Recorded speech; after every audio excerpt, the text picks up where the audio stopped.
a good track, that's for sure.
Solo, you get thrown in.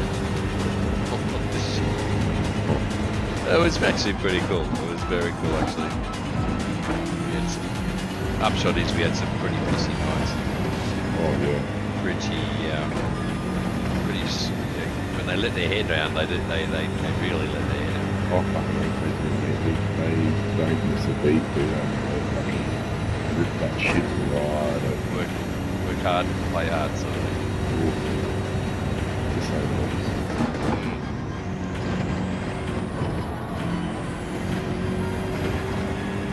Is Scotty around?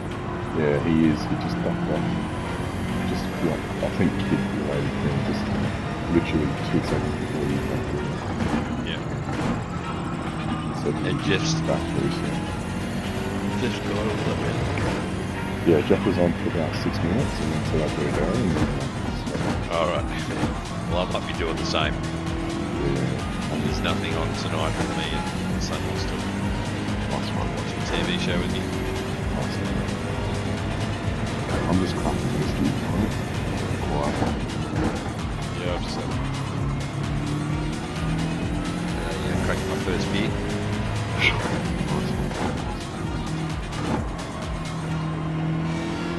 So you obviously went all right last night too, didn't you? Yeah, I'm a bit annoyed I didn't get the double because I got pole and then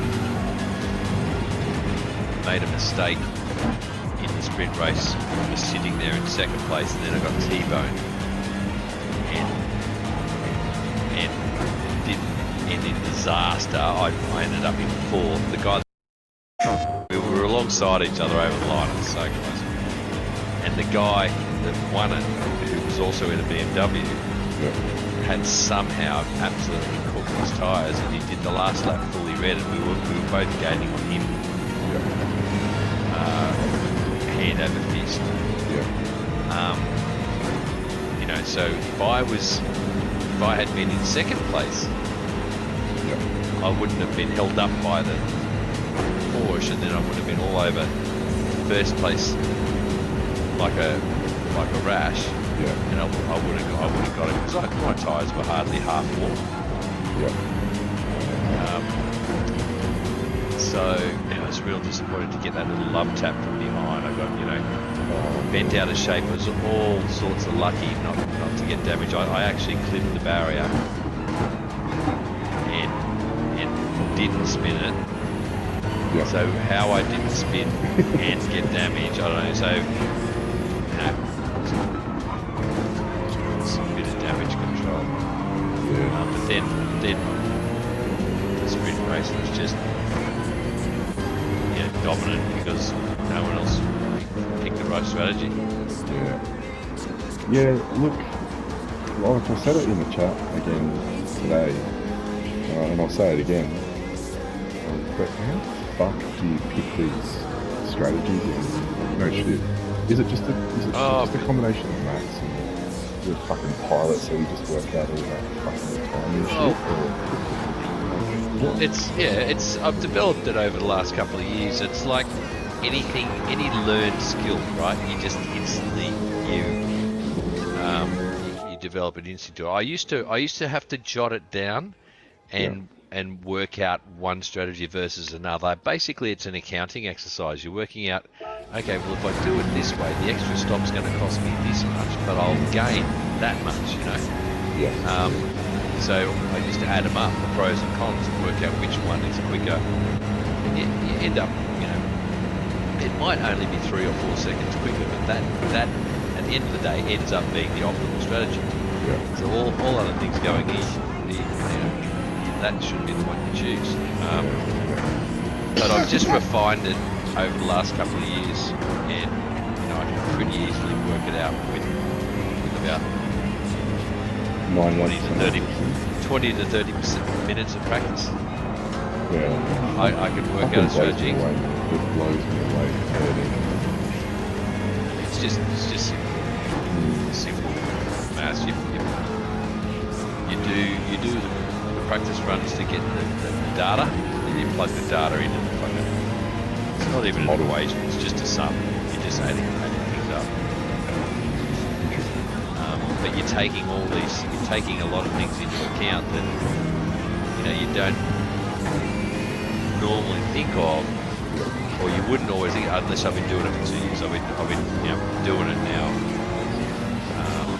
It's sort of like a lot of guys like to do races where you don't have to think about any of that. You know, like sprint racing where it's just you just go flat out, you know, for the whole race.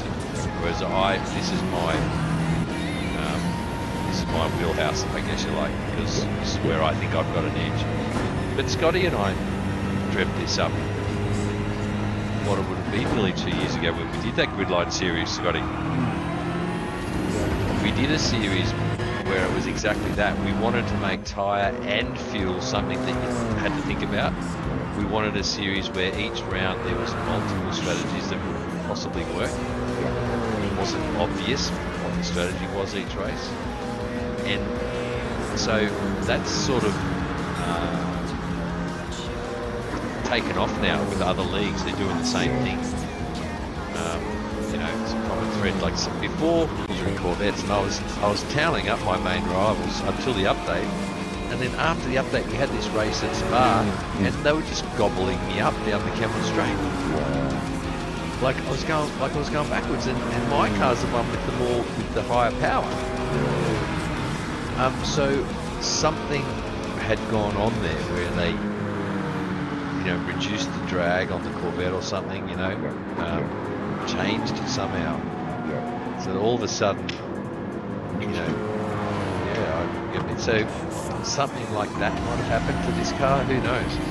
We'll just have to wait and see at the next tracks. I think since the last update or two, tyre wear has changed. Like we saw that Twitter exchange. People are swearing that there's some sort of randomness to it, but it's a computer program, so what the fuck? What are they on about? Like it's just driver style. Like you can be fast in this car. But shred your tyres. You can be just as fast, but you can look after your tyres. Like Rolls Candy and I, in the same car last night, our lap times were fucking close. We were like, you know, but he could not get in tyres the last 10 laps, whereas I could have done 16. So we were getting the same result, but in different ways, you know.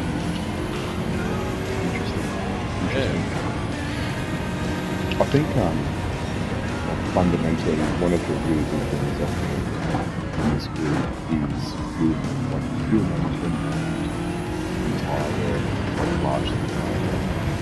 And I think that's like the key to this particular car, and maybe it is for every other car.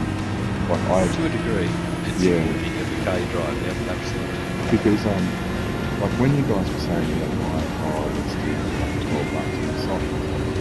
Fuck you guys, you know. And I think if you remember, Ando, we did that. I did the first run, and then I said, oh, I'm going to do it again, and then I think I got 12 in the second time. But my tyres were on the edge, and then you were like, right, keep off the curbs, you know, like roll into this turn, smooth through all that, and all of a sudden I'm on. Yep. And that's just, And how about your lap times? Not really very different, were they? oh, well, Ando, I did a 1:45.1 last night, and I had fastest lap until the very last lap. Like, So you got quicker and your tyre wear got better. Yeah, I was rocking, dude, like full on. Hey, welcome to the aha moment. Scotty's had it. We've all had. You go, aha! So that's how this game works. That's what happened. Yeah. So, but anyway, yeah, just fascinating, man. Like, yeah, no, it's interesting that guys that are really quick. Like I can think of 3 guys in my race last night. Yeah. Really quick guys, alien type guys that could, on any given night, beat me in quality. They just don't get it yet. They haven't had that aha moment where they go, oh look, I can be just as fast, but I can also look after my tyres. And it's easier. It's easier to drive like that. It's less stressful. Yeah. You've got less chance of having an off. It's less about driving on the limit, and it's more about driving with precision and control. Yeah. I think the big thing that I'm learning at the moment, just naturally out of all this discussion, is stop jamming on the brake.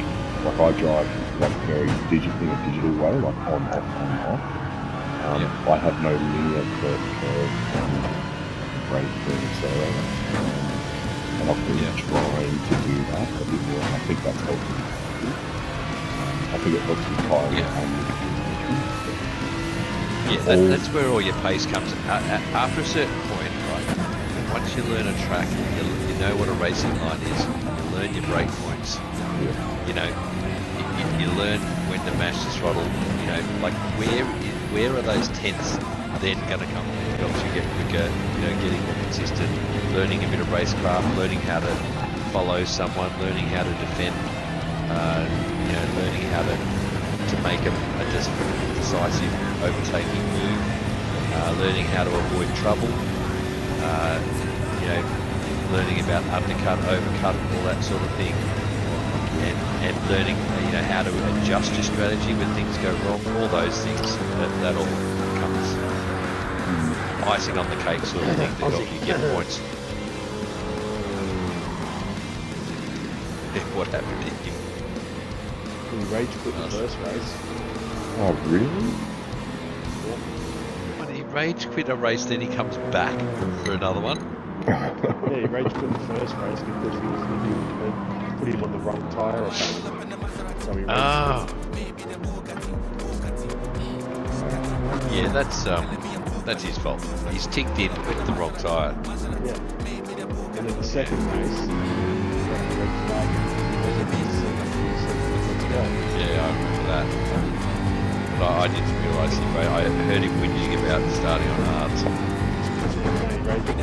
He pitted, came out, and got another half of that. But why do that? Maybe he should have gone, okay, I'll just do one lap on hards. Or, whatever number of laps on hards he was going to do, just do it at the start. It was the first race anyway. That's right. Well, that's actually fair enough, actually, because he's just going to become a roadblock, isn't he, at some point. Could have asked for a red flag there.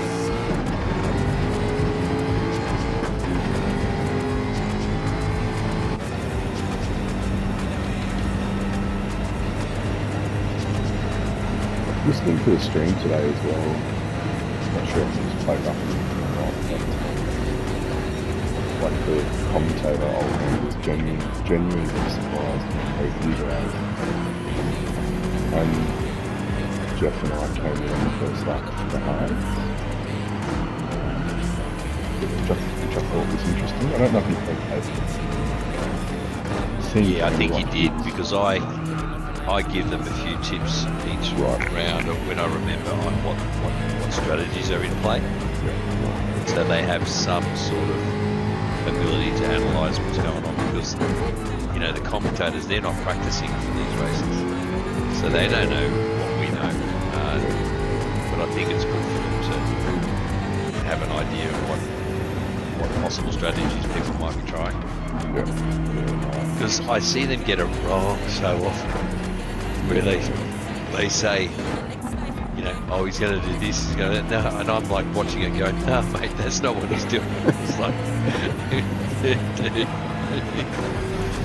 but it's fair enough, because they haven't been practicing all week like we have. Like they're just guessing at what people might be doing. They don't know. They don't even know how many laps the car can do on a tank. So if I give them that basic information, at least then they are able to commentate from a point of position of knowledge, at least. Yeah.